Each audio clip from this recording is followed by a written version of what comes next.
For 9 years the boy couldn't walk without shaking. For 9 years doctors used the same word. Permanent. His father spent millions. Flew to 3 continents. Begged the world's best neurologists to look one more time. They all said the same thing: there's nothing we can do. Then a maid noticed something no one else did. Something dark lodged deep inside the boy's nose. And what she pulled out will leave you speechless. Alaric Voss was one of the richest men in North America. Glass towers with his name carved in steel. Private jets idling on runways. Governments that returned his calls in minutes. But his only son, Eric's, was born during a storm so violent the hospital lost power twice. 9 years old. Never walked steady. Never spoke clearly. Never stopped shaking. Alaric tried everything. Zurich, Tel Aviv, Singapore. Specialists who charged more per hour than most people earned in a year. Machines that hummed and whirred. Therapies that left his son crying through clenched teeth. Every single one said the same thing: cerebral palsy. Severe. Irreversible. Accept it? But Alaric couldn't accept it. Because Eric's was all he had left. His wife, Seraphine, died giving birth to that boy. Bled out while the generator struggled to restart. Alaric held her hand while the light left her eyes. So he kept searching. Kept spending. Kept begging God for an answer. What he didn't know. The answer wasn't coming from a hospital. It was coming from the woman he'd just hired to scrub his floors. If you're watching this video, give it a like, subscribe to the channel, and tell me in the comments where you're watching from. I believe this story found you today for a reason. Now let's get to the story. The Voss estate stretched across 200 acres of New England wilderness. From the outside it looked like power made visible. Marble columns. Windows that caught the sun like diamonds. Gardens so perfect they didn't look real. But inside, silence. Not the peaceful kind. Not the kind that feels like rest. The silence was suffocating. Heavy. Like something had broken and no one had the courage to fix it. The staff moved through hallways like ghosts. Their footsteps soft, careful. They'd learned quickly, Mr. Voss liked things quiet. No music played in that house. No television noise. No laughter echoing off the walls. Just silence. And somewhere in that silence, a father was drowning. Alaric Voss sat in his study most evenings, staring at the portrait above the fireplace. There she was, Seraphine. Her smile frozen in oil paint. Her eyes still bright, still alive. Next to her, a younger version of himself. Still hopeful. Still whole. And between them, Eric's. 3 years old in the portrait. Before Alaric understood that his son's body would betray him every single day, Seraphine died the day Eric's was born. Complications, the doctors called it. Too much bleeding. Not enough time. The storm had knocked out the generators. Emergency protocols failed. Alaric held her hand while the world went dark. She'd been trying to say something. Her lips moved but no sound came out. Just like their son would struggle to speak for the next 9 years. Alaric never forgave himself. If he'd chosen a different hospital. If he'd demanded better care. If he'd been faster, smarter, richer sooner, maybe she'd still be here. Maybe Eric's would be different. The guilt sat on his chest like a stone he couldn't lift. So he did the only thing he knew how to do. He spent money. Millions of dollars. The best neurologists on earth. Flights across oceans. Hotels that cost more per night than most people earned in a month. Every doctor said the same thing. Your son's condition is neurological. There's nothing we can do. You need to accept this. Accept it? How could he accept that his boy would suffer forever? How could he accept that Eric's would never hear him say, "I'm sorry your mother isn't here," and actually understand it? So Alaric kept searching. Kept writing checks. Kept hoping that somewhere out there, someone had the answer. He didn't realize the answer wasn't coming from a specialist. It was coming from someone he'd never think to look at twice. Someone who was about to walk through his front door with nothing but faith in her heart and bills she couldn't pay. Her name was Naima Calder. And she was about to change everything. Naima Calder arrived on a cold morning in late September. The sky was gray, the kind of gray that makes everything feel heavier. She stood at the iron gates of the Voss estate, clutching her bag with both hands, trying to steady her breathing. This was it. Her last chance. Back in Albuquerque, her younger brother was 1 semester away from graduating college. The tuition bill sat on her kitchen counter like a bomb she couldn't defuse. 3 months overdue. If she didn't pay, he'd have to drop out. Everything their mother had dreamed for him, gone. Their mother had died 2 years ago. Sinus infections the doctors said weren't serious. Just allergies, they'd told her. Until the infection spread. Until sepsis took her in 3 days. Naima had watched her mother beg for help, watched doctors brush her off, watched the system fail someone who couldn't afford to be heard. She never forgot that.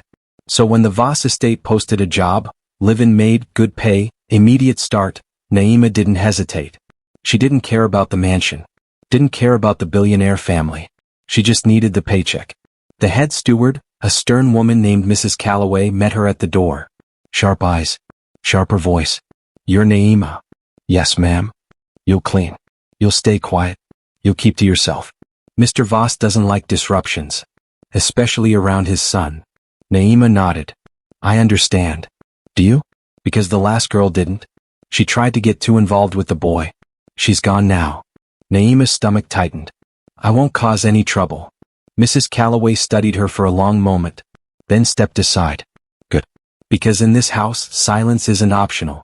It's survival." Naima walked through the door, into the most beautiful prison she'd ever seen, and into the life of a boy no one was truly seeing.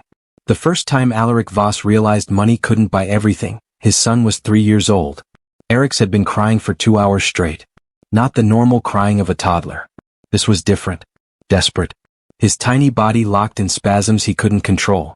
Alaric had called the best pediatric neurologist in New York.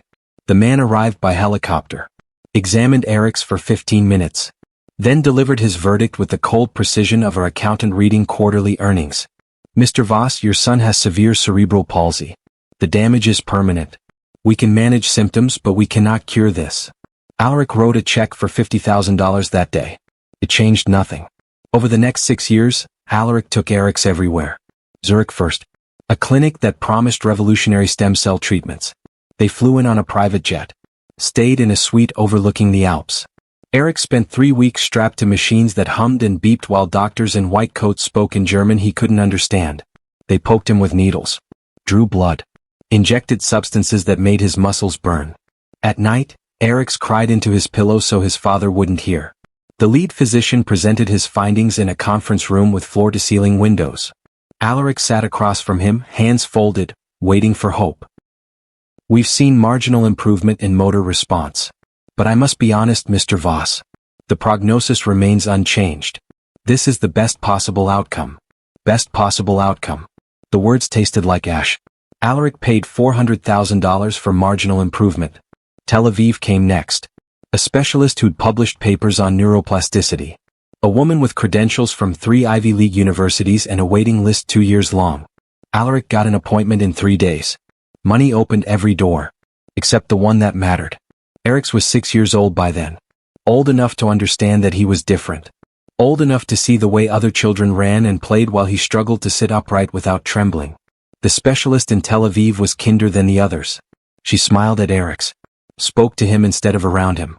"Does it hurt when you walk?" she asked gently. Eric's nodded. His words came slow, slurred. "All the time." She ran tests for 2 weeks. MRIs, CT scans, genetic panels, physical assessments that left Eric's exhausted and frustrated. At the end, she sat with Alaric in her office. "Your son's condition is complex," she said. "The cerebral palsy affects multiple systems. We can improve quality of life with aggressive physical therapy. But Mr. Voss, you need to understand, this isn't something we can fix. It's something we learn to live with. Quality of life management." Another phrase that meant give up. Alaric didn't give up. Singapore was next. Then Boston. Then a clinic in Germany that specialized in experimental nerve stimulation. Each time the pattern was the same. Oh, tests. Expensive procedures. Clinical language. Disappointment. And through it all, Eric suffered. Not just physically. That was bad enough. The constant pain, the muscles that betrayed him, the exhaustion that came from fighting his own body every single day. But worse was the humiliation. Being wheeled into examination rooms like a specimen. Doctors lifting his limbs without asking permission. Nurses discussing his prognosis in front of him like he couldn't hear. Like he couldn't understand. Significant motor impairment. Cognitive delays possible. Limited independence likely. They talked about his future like it was already written. Like he was already less than whole. Eric's learned to stop listening. He'd stare at the ceiling during appointments. Count tiles. Make up stories in his head about flying away from his body. About being someone else. Someone whose arms didn't shake. Someone whose words came easy. Someone who wasn't broken. By the time Eric's turned 8, Alaric had spent over $3 million on medical care. $3 million. And his son still couldn't walk across a room without leg braces. Still couldn't write his own name without his hand cramping. Still woke up crying because his neck hurt so badly he couldn't turn his head. Alaric stood in his study one night, staring at the medical files stacked on his desk. Years of documentation. Hundreds of pages. Thousands of words. All of them adding up to the same conclusion. Nothing we can do. He picked up a crystal tumbler and hurled it across the room. It shattered against the wall. $3 million? He shouted at the empty room. At God. At anyone who might be listening. $3 million and you can't help him? His voice cracked. He sank into his chair, buried his face in his hands. Please, he whispered. Please. I'll give anything. Everything. Just help my son. The silence that answered felt cruel. Alaric had built his empire on a simple belief. Every problem had a solution. Every obstacle could be overcome with enough intelligence, enough resources, enough determination. He turned a failing tech company into a global powerhouse. Negotiated deals that others said were impossible. Outmaneuvered competitors who underestimated him. But this was different. You couldn't negotiate with biology. Couldn't outsmart genetics. Couldn't intimidate a neurological condition into submission. And yet Alaric couldn't accept it. Because accepting it meant accepting that Seraphine had died for nothing. That her sacrifice, giving her life to bring Eric's into the world, had resulted in a child condemned to suffer. He couldn't let that be the story. So he kept searching. Kept calling specialists. Kept reviewing medical journals at 3 a.m, looking for something everyone else had missed. The staff learned not to disturb him during those nights. They could hear him pacing in his study. Talking to himself. Sometimes shouting. Sometimes weeping. Mrs. Calloway told the younger maids, Mr. Voss grieves in his own way. We don't speak of it. By the time Eric's turned 9, something had shifted in the house. Not hope. Hope would have been too bright, too sharp. This was something quieter. Darker. Resignation. Alaric still took Eric's to appointments. Still paid for therapies. Still maintained the routines the doctors prescribed. But the desperation had faded into something that looked like acceptance. He stopped flying across the world chasing miracles. He stopped staying up all night researching treatments. He stopped bargaining with God. The Voss estate settled into a rhythm of managed expectations. Eric's would never be cured. But he could be maintained. Kept comfortable. Given the best possible quality of life. That phrase again. Quality of life. As if life could be measured. Quantified. Optimized like a quarterly earnings report. The staff moved through the mansion with practiced efficiency. Physical therapists came twice a week. Nurses checked Eric's vitals daily. Tutors worked with him on speech and basic academics. Everyone had their role. Everyone stayed in their lane. And no one asked the questions that mattered. It was mid-September when Mrs. Calloway received the notification. A new domestic hire had been approved. Live-in position. Immediate start. She reviewed the file without much interest. Another young woman needing work. Another face that would blend into the staff within a week. Name, Naima Calder. Age 26. Previous experience, minimal. References, adequate. Mrs. Calloway sighed. She would have preferred someone with more experience. But qualified applicants were hard to find for live-in positions. Most people didn't want to spend their lives in someone else's house, no matter how beautiful the prison. She made a note to give the new girl the standard orientation. Rules. Boundaries. Expectations. Most importantly, stay away from the boy. The last maid had gotten too involved.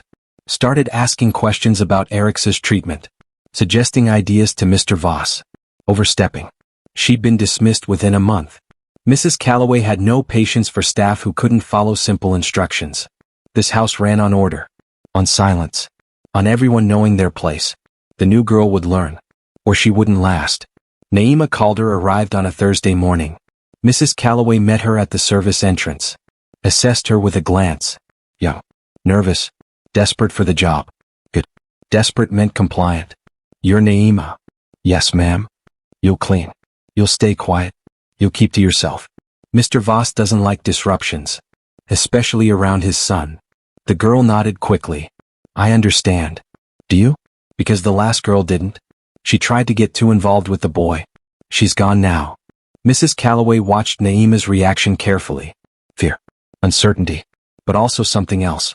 Determination maybe. or stubbornness? Mrs. Calloway made a mental note to watch this one closely. "I won't cause any trouble," Naima said quietly. Mrs. Calloway studied her for a long moment, then stepped aside. "Good. Because in this house, silence isn't optional. It's survival." Naima walked through the door, into the most beautiful prison she'd ever seen, and into the life of a boy no one was truly seeing. Naima's mother died on a Tuesday. Not from cancer. Not from her heart. Not from any of the dramatic diseases that got attention and funding and awareness ribbons. She died from a sinus infection. Except it wasn't just a sinus infection. It was an aggressive bacterial invasion that had been dismissed as allergies for 8 months. By the time a doctor finally ordered a CT scan, the infection had spread to her brain. Naima was 19 years old, working 2 jobs, trying to save money for community college. She'd taken her mother to 3 different doctors, begged them to look deeper, insisted something was wrong. They'd patted her hand, prescribed antihistamines, told her not to worry so much. "Your mother just has seasonal allergies," one doctor had said with a condescending smile. "She'll be fine." She wasn't fine. She was dead 6 weeks later. Naima learned 2 things from her mother's death. First, poverty meant your pain didn't matter. When you couldn't afford the best doctors, you got the dismissive ones. The tired ones.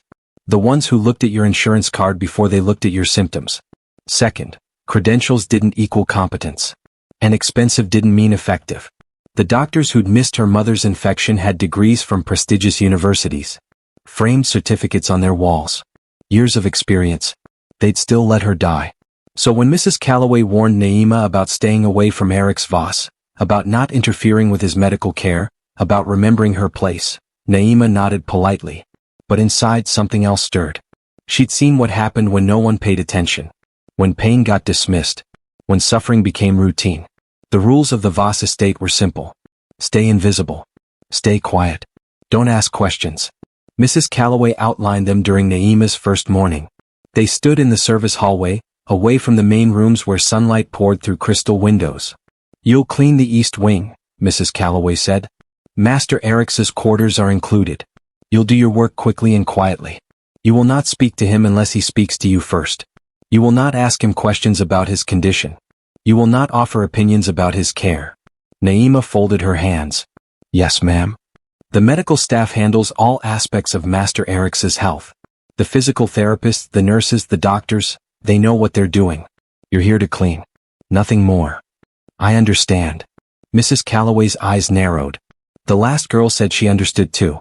Then she started making suggestions to Mr. Voss about treatments she'd read about online. Natural remedies. Alternative therapies. Nonsense. Naima said nothing. Mr. Voss has spent millions on his son's care. He's consulted with the best doctors in the world. He doesn't need input from domestic staff. Are we clear? "Yes, ma'am." Mrs. Calloway studied her for another long moment, then nodded sharply. "Good. Your shift starts at 6. You'll be done by 3. Stay out of trouble." Naima first saw Eric's on her 3rd day. She was cleaning the hallway outside his room when she heard it. Breathing. But not normal breathing. It was labored, strained. Like air fighting to move through 2 narrow passages.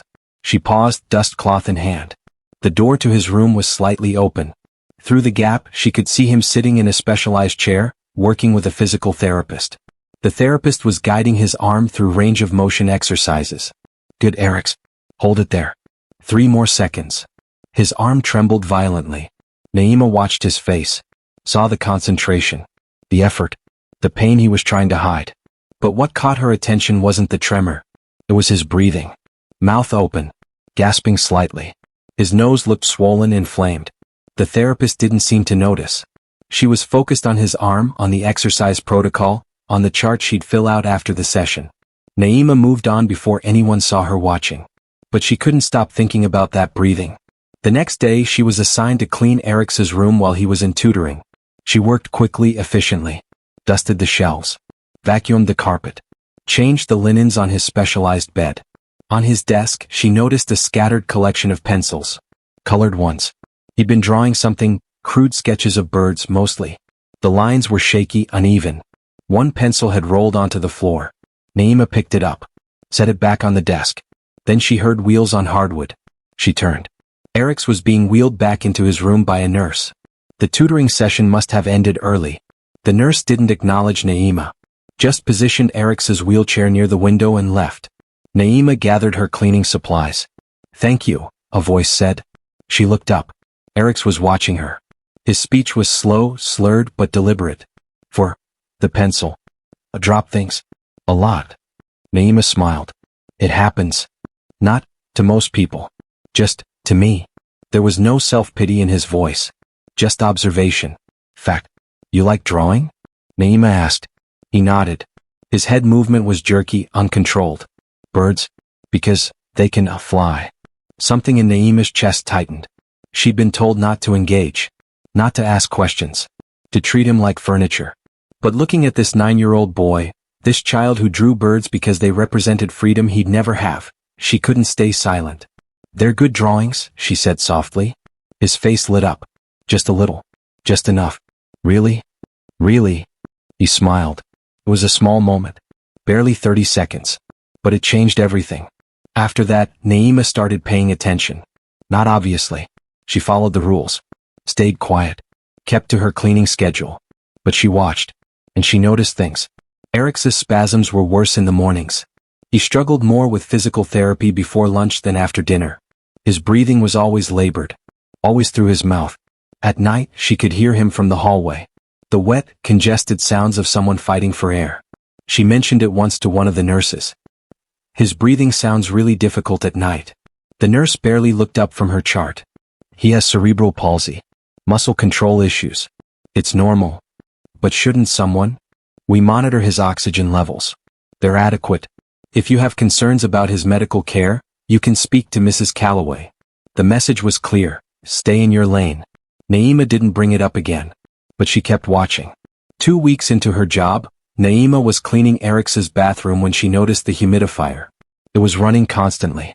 The water reservoir needed filling twice a day. She checked the settings. Maximum output. Maximum humidity. She looked at the medicine cabinet. Nasal sprays. Decongestants. Antihistamines. She thought about her mother. About all those dismissive doctors. About symptoms treated without anyone asking why they existed in the first place. Eric's wasn't just congested. He was chronically, persistently, desperately congested. And everyone kept treating the congestion without asking what was causing it. That night, Naima couldn't sleep. She lay in her small room in the staff quarters, thinking. Cerebral palsy affected muscle control. It could cause difficulty swallowing, speech problems, movement issues. But chronic nasal congestion? Mouth breathing so severe a 9-year-old needed a medical-grade humidifier running constantly? That didn't fit. She'd spent enough time caring for her mother to know what respiratory distress looked like. Eric showed all the signs. But no one was looking. The next morning, Naima was cleaning Eric's room when he had a particularly bad spasm. His whole body locked up. His neck twisted sharply to the left. His breathing stopped completely for 3, 4, 5 seconds. Then it released. He gasped, coughed, struggled to catch his breath. Naima moved to his side without thinking. "Are you okay?" He nodded, still gasping. Tears leaked from his eyes, not from crying but from the physical strain. "Happens, sometimes," he managed. "Does it hurt?" "Yes." She helped him sit back in his chair. Made sure he was stable. Then she saw it. Just a glimpse. When he tilted his head back to breathe. Inside his nose. Deep in the nasal passage. Something that shouldn't be there. Not inflammation. Not swelling. Something physical. Something blocking. Her breath caught. She'd cleaned enough medical equipment, emptied enough bedside tables, organized enough pill bottles to recognize what she was seeing. This wasn't neurological. This wasn't cerebral palsy. This was an obstruction. Physical. Mechanical. Fixable. And no one, not the nurses, not the therapists, not the world-renowned specialists who'd examined Eric's in clinics across 3 continents, had noticed it. Or if they had, they dismissed it. Because Eric's Voss had cerebral palsy. And when you had a diagnosis that big, that encompassing, that permanent, every other symptom got absorbed into it. Every problem became part of the same unfixable condition. Naima stood very still. Her heart pounded. She thought about her mother. About doctors who didn't look deep enough. About pain that got dismissed because it didn't fit the expected narrative. She thought about the rules. About staying quiet. About not interfering. Then she thought about Eric's. About a 9-year-old boy who drew birds because he wanted to fly. Who thanked her for picking up a pencil. Who suffered in silence because everyone had accepted his suffering as inevitable. Naima made a decision. She was going to look closer. And she wasn't going to stop until someone finally saw what she was seeing. Naima started keeping a notebook. Nothing fancy. Just a small spiral-bound pad she kept in her apron pocket. She wrote down times, observations, patterns. 6:15 a.m. Eric's breathing through mouth. Visible strain. 8:30 a.m. Physical therapy session. Spasms increased. Oxygen monitor dipped to 92%. 11 a.m. Congestion worse. Asked for tissue 3 times in 10 minutes. She didn't know what she'd do with the information. Didn't have a plan. But her mother had taught her something important. When doctors aren't listening, you document everything. Make them look at the pattern. Make them see what they're missing. On her 4th week at the estate, Naima risked a conversation. She was cleaning Eric's room while he worked on schoolwork. His tutor had stepped out to take a phone call. "Can I ask you something?" Naima said quietly. Eric's looked up. Nodded. "Your nose. Does it always hurt like that?" His eyes widened slightly. Surprised someone had noticed. "Yes," he said. "Always." "How long?" He thought about it. His face scrunched with concentration. "I don't remember when it didn't hurt." Naima's chest tightened. "Have you told the doctors?" "Yes." They said, "It's part of everything else." Part of everything else.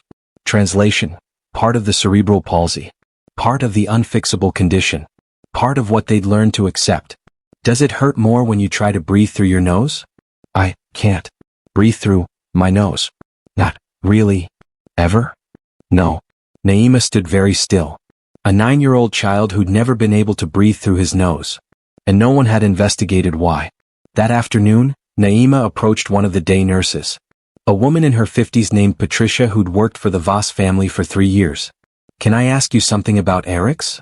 Patricia looked up from her medication log. "What about him?" "His breathing. Has anyone ever looked at why he can't breathe through his nose?" Patricia frowned. "He has cerebral palsy. Muscle control issues affect everything, including respiration. But this seems different. It's not just control. It's like there's something blocking." "Are you a medical professional?" The question came sharp. "Cool. No, but..." "Then I'd suggest you focus on your job and let us focus on ours." Patricia turned back to her chart. Eric's has been seen by the best doctors in the world. They know what they're doing. Naima felt her face flush.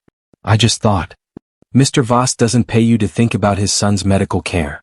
He pays you to clean." The dismissal was absolute. Naima walked away, hands shaking. She tried again 2 days later with the physical therapist.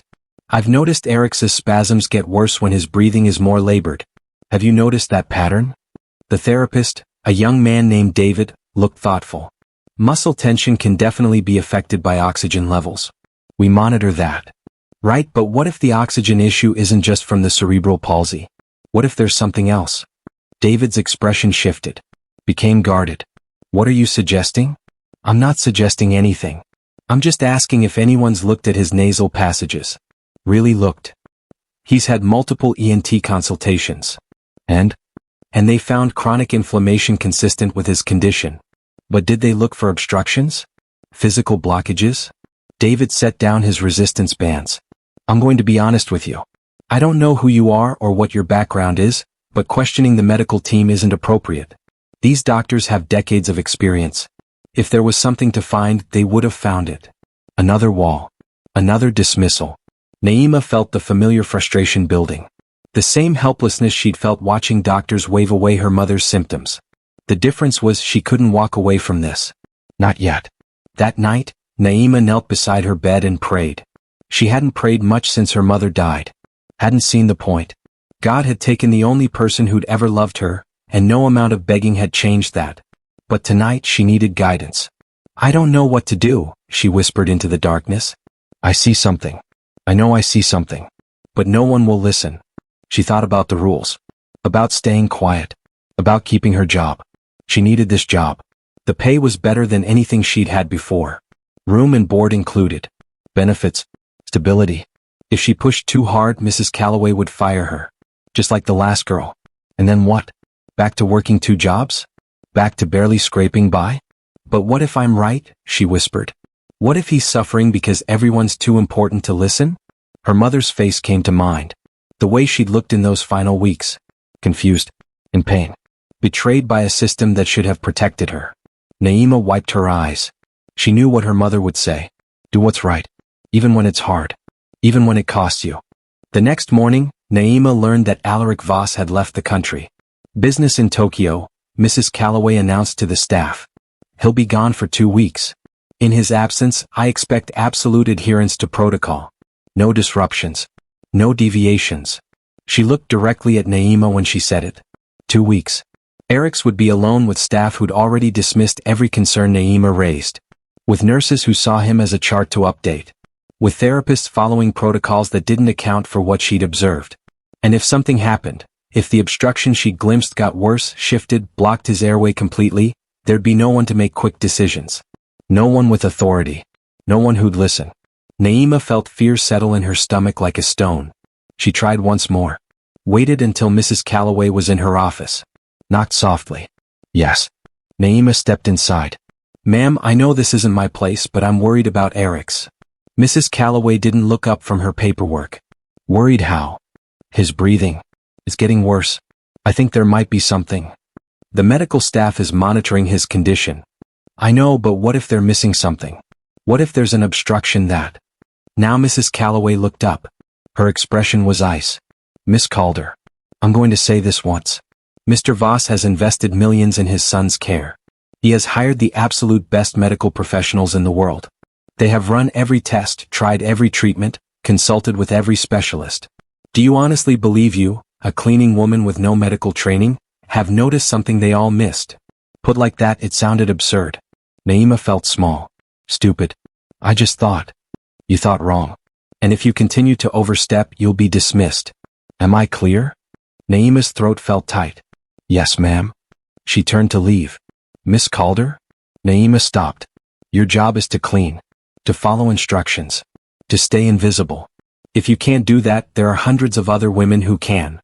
The threat hung in the air. Naima nodded. Left the office. Walked to the service bathroom and locked herself inside. She pressed her forehead against the cool tile and tried not to cry. 3 days later, Eric's collapsed. Naima was in the hallway when she heard the alarm. The oxygen monitor. Screaming. She ran to his room. Found him slumped in his wheelchair, gasping. His face was turning gray. Patricia rushed in. Checked the monitor. Oxygen at 85. Get me the portable tank. Another nurse appeared. Fitted the mask over Eric's face. Naima stood frozen in the doorway. Eric's eyes found hers. What? Terrified. He was drowning. Drowning on dry land. Patricia barked orders. Call Dr. Morrison. No. Tell him we need an emergency consult. What's happening? Naima asked. Not now, Patricia snapped. But Naima saw it. Saw the moment of doubt flash across the nurse's face. Something was wrong. Really wrong. And for the first time, someone besides Naima was noticing. They stabilized him after 20 minutes. Got his oxygen back up. Got him breathing again. Dr. Morrison arrived an hour later. Did a quick examination. Ordered new tests. Could be an infection, he said. Or increased muscle tension affecting the airways. We'll monitor closely. He left. Patricia updated the charts. Everything returned to routine. Except for Naima. She stood in the hallway after everyone left, staring at Eric's closed door. That wasn't muscle tension. That wasn't an infection. That was an obstruction. Something physical. Something dangerous. Something that had just shifted. And if it shifted again, if it moved the wrong way, blocked the wrong passage at the wrong time, Eric's wouldn't just collapse. He'd suffocate. Naima pressed her hand against the wall. She thought about her job. About security. About staying invisible. Then she thought about Eric's terrified eyes. About his gray face. About the way he'd looked at her like she was the only person who understood he was dying. The decision crystallized. She didn't care about the rules anymore. She didn't care about Mrs. Calloway's threats. She was going to find out what was in Eric's nose. And she was going to make someone remove it. Even if it cost her everything. It happened at 2:47 in the morning. Naima woke to screaming. Not words. Just raw, animal terror. She was out of bed and running before she was fully conscious. Down the hallway. Past the other staff quarters. Toward Eric's room. The oxygen alarm was shrieking. She burst through the door. Eric's was convulsing. His whole body locked in spasms so violent his wheelchair was shaking. His face was purple. Eyes bulging. Mouth open in a soundless scream. He couldn't breathe. Patricia was already there, fumbling with the oxygen mask. Her hands were shaking. "He's not responding," she said. "The oxygen isn't, he's not." The monitor read 78%. 76. 74. "Call 911, Naima said. "I already did. They're 10 minutes out." 10 minutes. Naima looked at Eric's. At his lips turning blue.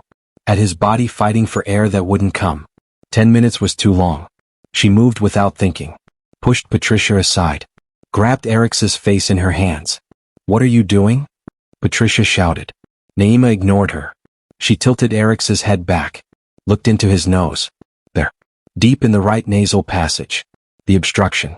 Visible now because his head was positioned differently. Because the spasms had shifted something. It was large. Calcified. Blocking almost the entire passage. "There's something in his nose," Naima said. "What?" "There's something blocking his nose. That's why he can't breathe." Patricia leaned in. Her face went white. "Oh my God." The monitor beeped. 72%. Eric's eyes rolled back. "We have to get it out," Naima said. "We can't. We're not authorized to." "He's dying. The paramedics won't get here in time." Naima looked at Patricia. Saw the fear. The paralysis. Saw a woman trapped between protocol and reality. "If we do nothing he dies," Naima said quietly. "Right here. Right now." Patricia's breath came in short gasps. "If we do something and it goes wrong, then it goes wrong. But at least we tried." 70%. 68. Eric's body went limp. Naima made the decision. She grabbed a tissue from the bedside table. Rolled it into a narrow point. Her hands were steady even though her heart was hammering. She thought about her mother. About pain dismissed. About suffering ignored. About dying because no one would look. "Hold his head," she told Patricia. "I can't. I'll lose my license." "Then don't." "But I'm doing this." Naima positioned herself. Tilted Eric's head back as far as it would go. She could see the mass clearly now. Wedged deep. Surrounded by inflamed tissue. It had probably been there for years. Growing. Calcifying. Stealing his breath one day at a time. She said a prayer. Then reached in. The tissue was inadequate immediately. The mass was too large. Too deep. Too solid. Naima dropped the tissue. Used her fingers instead. Felt the edge of it. Hard. Rough. Foreign. Eric's body jerked. Some unconscious defense reflex. "I'm sorry," Naima whispered. "I'm so sorry." She got her fingers around it. Pulled. It didn't move. Pulled harder. Something shifted. Eric's gagged. Blood trickled from his nose. "Stop," Patricia said. "You're hurting him." "He's already hurt." Naima adjusted her grip. Found a different angle. The mass was embedded. Stuck to the surrounding tissue. Every millimeter she moved it caused more bleeding. But she didn't stop. She thought about all the doctors who'd looked at Eric's and seen only cerebral palsy. Who'd treated symptoms without asking questions. Who'd accepted his suffering as inevitable. She thought about her mother's last words. "Why won't they listen?" Naima pulled. The mass came free all at once. Sudden. Shocking. It was larger than she'd expected. Pale gray. Roughly the size of a grape. Covered in blood and tissue. Naima stumbled backward, the thing in her hand. For 3 seconds nothing happened. Then Eric's gasped. A real gasp. Full. Air rushing into passages that had been blocked for years. His eyes flew open. The monitor climbed. 72. 76. 80. 84. His chest heaved. He coughed. Blood and mucus sprayed. But he was breathing. Really breathing. For the first time in his life. Patricia grabbed the oxygen mask. Fitted it over his face. "Oh God," she kept saying. "Oh God, oh God." Naima stood there still holding the mass. Her hands were covered in blood. Her whole body was shaking. She'd just done something unforgivable. She'd violated every protocol. Every rule. Every boundary. She'd performed a medical procedure with no training, no authorization, no safety net. If Eric's had died, she'd be responsible. If he'd been damaged, she'd be responsible. But he was breathing. The monitor stabilized at 96%. His color was returning. And for the first time since Naima had met him, His body wasn't fighting itself. The tremors had stopped. Completely stopped. The paramedics arrived 7 minutes later. They found Eric stable. Breathing. Conscious. Patricia tried to explain what happened. Her words came out jumbled, incoherent. One of the paramedics looked at the mask Naima had set on the bedside table. "What is that?" "It was in his nose," Naima said quietly, blocking his airway. The paramedic picked it up, examined it. His expression shifted. "How long was this in there?" "I don't know. Years maybe." "And no one noticed?" Naima said nothing. The paramedic shook his head, called his partner over. They discussed in low voices, made notes, bagged the mass as evidence. "We need to transport him," one said. "Get him properly examined. Make sure there's no damage." They loaded Eric's onto a gurney. He looked at Naima as they wheeled him past. His eyes were clear, focused. "Thank you," he whispered. His voice was different, stronger, less slurred, like the obstruction had been affecting more than just his breathing. Mrs. Calloway arrived as the ambulance pulled away. She stood in the doorway of Eric's room taking in the scene. The blood, the medical equipment. Patricia sitting on the floor, crying. Naima still standing there with blood on her hands. "What happened?" Mrs. Calloway's voice was ice. Patricia couldn't speak. Naima met her eyes. Eric's couldn't breathe. There was an obstruction in his nose. "I removed it." "You removed it?" "Yes." "You." A cleaning woman. "Performed a medical procedure on Mr. Voss's son." "Yes." Mrs. Calloway's face went white with rage. "You're fired. Effective immediately. Security will escort you off the property within the hour. And you can expect legal action for." "He was dying. That's not your call to make." "He was dying and no one else was doing anything." Mrs. Calloway stepped forward. "You had no authority, no training, no right to touch that child. Do you understand the liability you've created? The risk?" "I understand. I saved his life." "You assaulted him." "I helped him breathe." The words hung between them. Mrs. Calloway's hands were shaking. "Pack your things. You have 30 minutes. She turned and left. Naima went to her room, sat on her bed, looked at her hands, still stained with Eric's blood. She'd just lost her job, her housing, her stability. She'd probably be sued, maybe prosecuted. Everything she'd been afraid of had come true. But Eric's was breathing. For the first time in 9 years, that boy was breathing without fighting for every molecule of air. Naima started to cry. Not from fear. Not from regret. From relief. Alaric Voss's private jet landed at 4:30 a.m. He'd received the call in Tokyo. Incomplete information. Emergency. Eric's in the hospital. Come home immediately. He chartered the fastest plane available. The drive from the airport to the hospital took 20 minutes. It felt like hours. When he arrived, doctors met him in the hallway. Tried to explain. Used words like obstruction and removal and unauthorized procedure. Alaric didn't care about any of it. He went to his son's room. Eric's was sitting up in bed. Actually sitting. Without trembling. Without the violent spasms that usually racked his body. He was breathing through his nose. Calmly. Easily. Like it was the most natural thing in the world. Alaric stopped in the doorway. "Eric's." His son turned. Looked at him. And smiled. A real smile. Not the grimaced, pained expression Alaric was used to. "Dad," Eric said. His voice was clear. The slur was almost gone. Alaric felt his knees go weak. He crossed the room. Sat on the edge of the bed. "What happened?" "Naima, she helped me." "Helped you how?" "There was something in my nose. She took it out." Alaric looked at his son. Really looked at him. The change was impossible to miss. The tension in his face was gone. The constant pain he'd carried for 9 years had vanished. "My head doesn't hurt," Eric said softly. "Dad, my head doesn't hurt." He started crying. Alaric pulled him close. Felt his son's body, still, calm, not fighting itself. "It doesn't hurt," Eric sobbed. "It doesn't hurt anymore."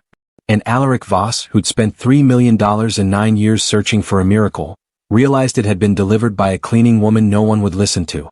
Dr. Helena Reyes was the chief of pediatric neurology at Mercy General Hospital. She'd reviewed Eric Voss's case file 3 times before calling Alaric into her office. "Mr. Voss, we need to talk about your son's medical history." Alaric sat across from her, exhausted. He hadn't slept since landing. "What about it?" Dr. Reyes pulled up a scan on her computer. A CT image from 4 years ago. Zurich clinic. Expensive. Renowned. She pointed to a bright spot in the nasal cavity. Do you see this? Alaric leaned forward. What am I looking at? A calcified mass. Right nasal passage. Approximately 0.8 centimeters at the time of this scan. Alaric stared at the image. They told me that scan was clean. It's documented in the radiologist's report. Page 17. Footnote. She pulled up the document. Scrolled down. There it was. Small calcified density noted in right nasal passage. Likely benign. Non-urgent. Recommend monitoring if symptoms persist. Alaric's hands clenched. They saw it. Yes. They saw it and did nothing. Dr. Reyes pulled up another scan. Tel Aviv. 2 years later. The mass was larger. Again documented. Again footnoted. Previously noted nasal calcification appears slightly enlarged. Continue monitoring. Clinical significance unclear given patient's primary diagnosis. They saw it getting bigger, Alaric said. His voice was very quiet. Very controlled. Dr. Reyes nodded. Yes. She pulled up a third scan. Boston. 18 months ago. The mass had nearly doubled in size. Nasal obstruction noted. Likely contributing to chronic congestion and mouth breathing. Consider ENT referral if quality of life significantly impacted. Alaric stood up. Walked to the window. Quality of life, he said. Significantly impacted. Mr. Voss. My son couldn't breathe through his nose for years. He was in constant pain. His spasms were getting worse. His oxygen levels were dropping. Alaric's voice cracked. That's not significantly impacted? Dr. Reyes said nothing. Why didn't they remove it? Alaric turned to face her. If they knew it was there, if they saw it growing, why didn't anyone remove it? Dr. Reyes chose her words carefully. In pediatric cases with complex neurological conditions, there's often a tendency to attribute all symptoms to the primary diagnosis. Your son had severe cerebral palsy. Every symptom, the breathing issues, the pain, the spasms, could theoretically be explained by muscle control problems. But they weren't. No, they weren't. So they just ignored it. Dr. Reyes looked uncomfortable. It's more complicated than that. These were world-class facilities. Excellent doctors. But when you're managing a condition like cerebral palsy, you're constantly making decisions about which interventions are worth the risk. A nasal obstruction, especially one labeled as likely benign, might not seem like a priority compared to neurological management. Alaric's laugh was bitter. Not a priority. I'm not defending it, Mr. Voss. I'm explaining it. Then let me ask you something, doctor. If this obstruction had been in the nose of a child without cerebral palsy, a healthy child, would they have removed it? Dr. Reyes met his eyes. Yes, probably in the first year. Alaric sat down heavily. His son had suffered for years because doctors assumed his suffering was inevitable. Because a diagnosis became a lens that distorted everything. Because cerebral palsy meant broken, and broken meant some things weren't worth fixing. There's something else, Dr. Reyes said. She pulled up the mass itself. It had been analyzed after removal. This wasn't just a benign calcification. It was a rhinolith, a stone that forms around a foreign object. In this case, what appears to be a small piece of medical equipment. Possibly from a neonatal procedure. Alaric's stomach turned. What kind of equipment? We're not certain yet. But based on the composition, likely from his initial NICU stay. After his birth. 9 years. Eric's had been carrying a piece of hospital equipment in his nose for 9 years. And no one had noticed. Or worse, they'd noticed and dismissed it. The good news, Dr. Reyes continued, is that removal appears to have had immediate positive effects. His oxygen saturation is stable at 98%. His tremors have decreased by approximately 60%. His speech clarity has improved significantly. Alaric looked up. 60%? The chronic oxygen deprivation was affecting his muscle control. His brain wasn't getting adequate oxygen, which exacerbated the cerebral palsy symptoms. Now that he can breathe properly, we're seeing dramatic improvement. So the spasms, the tremors, all this time they were worse because of the obstruction? Not entirely. He still has cerebral palsy. But yes, the obstruction was making everything worse. Significantly worse. Alaric buried his face in his hands. He'd spent $3 million. Traveled to 6 countries. Consulted with dozens of specialists. And the answer had been in his son's nose the entire time. Documented. Noted. Dismissed. Naima was packing when she heard footsteps in the hallway. Heavy. Purposeful.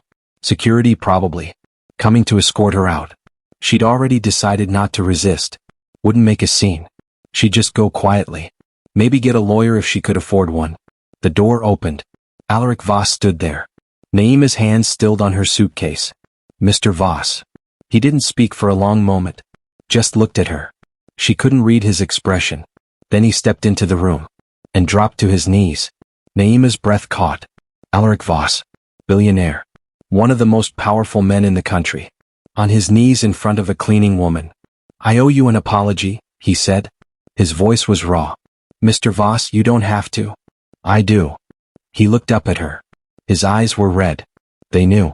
The doctors. They saw the obstruction years ago. It was in the scans. In the reports. They documented it and did nothing. Naima sat down slowly on the bed. I paid them millions, Alaric continued. Millions. And they let my son suffer because they assumed his suffering was just part of his condition. Because he was already broken, so why fix something small? His hands were shaking. You saw what they missed. You, someone with no medical training, no credentials, no authority, you saw my son. Really saw him. When everyone else saw a diagnosis. I just paid attention, Naima said quietly. You saved his life. I didn't know what I was doing. I could have hurt him. I could have. But you didn't. You trusted your instincts. You had the courage to act when everyone else was following protocol. Alaric's voice broke. My son can breathe because of you. Do you understand that? He can breathe. Naima felt tears sliding down her cheeks. Mrs. Calloway fired me. I know. I'm hiring you back. As what? Alaric stood. Whatever you want. Whatever position you're comfortable with. Name your salary. Naima shook her head. I don't want money, Mr. Voss. Then what do you want? She thought about it. About Eric's. About the boy who drew birds because he wanted to fly. I want to make sure he's okay. Really okay. Alaric nodded slowly. Then stay. Help me make sure these doctors don't miss anything else. Help me see what I've been blind to. I'm not qualified. You're the most qualified person I know. Because you care more about my son than your career. That's rarer than you think.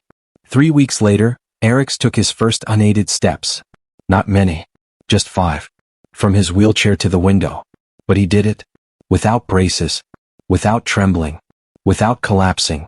Physical therapists stood by, amazed. They'd never expected this level of improvement. The cerebral palsy is still there, one explained to Alaric. But without the chronic oxygen deprivation, his muscle control is significantly better. We're seeing neuroplasticity we didn't think was possible. Alaric watched his son walk. Watched him breathe. Watched him smile without pain shadowing every expression. Dad, Eric said. Watch this. He spoke clearly. Deliberately. The slur was almost entirely gone. I can say my whole name now. Eric's. Alexander. Voss. Each word crisp. Perfect. Alaric started crying. He'd heard his son's voice. Really heard it. For the first time. That evening, Alaric found Naima in the library. She was reading to Eric's. A book about birds. Eric's was curled up next to her, breathing easily. Listening. Not fighting his body. Just being. Alaric stood in the doorway watching. Mr. Voss. Naima noticed him. Don't stop, he said quietly. Please. She continued reading. Alaric listened. Watched his son's face. Peaceful. Content. Oh. Not cured. He'd still have cerebral palsy. Still have challenges. Still need therapy and support. But he wasn't drowning anymore. He could breathe. He could speak. He could be seen. Later, after Eric's had fallen asleep, Alaric and Naima sat on the terrace. The estate spread out before them. Beautiful. Vast. Empty. I've been thinking about miracles, Alaric said. Naima looked at him. I spent years praying for one. Begging God to heal my son. I thought a miracle would be dramatic. Supernatural. Something only God could do. And now I think miracles are quieter than that. I think they're made of attention. Of courage. Of someone caring enough to look when everyone else has stopped looking. Naima was quiet for a moment. My mother used to say God works through people. That faith isn't about waiting for divine intervention. It's about being willing to be the intervention. She sounds wise. She was. They sat in comfortable silence. The doctors want to write a paper, Alaric said. About Eric's case. about how chronic obstruction can mimic or exacerbate neurological symptoms. They think it could change how complex cases are evaluated. Will you let them? Only if they include what really happened. That it wasn't a doctor who figured it out. It was someone who paid attention when the experts stopped looking. Naima smiled. They won't like that. I don't care. Inside the house, Eric's woke briefly. He looked around his room. At the humidifier that was no longer running constantly. At the oxygen monitor that had been removed. He took a deep breath. Through his nose. Easy. Clear. Painless. Then he reached for his sketchbook. Drew a bird. The lines were steadier now. More controlled. He drew it flying. Wings spread wide. Free. He smiled. Then went back to sleep. Breathing. Finally, peacefully breathing. 6 months later, Eric started regular school. Not special education. Not homebound instruction. Regular school. He still used a wheelchair sometimes. Still had days when his muscles didn't cooperate. Still had cerebral palsy. But he could breathe. Could speak. Could participate. Could be seen as more than his diagnosis. On his first day, his teacher asked each student to share something about themselves. When it was Eric's turn, he stood up. Unaided. My name is Eric Voss, he said clearly. And I used to think I was broken. But I'm not. I just needed someone to pay attention. The class stared at him. Also, he added with a grin, I really like birds. Naima stayed at the estate. Not as a cleaner. As Eric's advocate.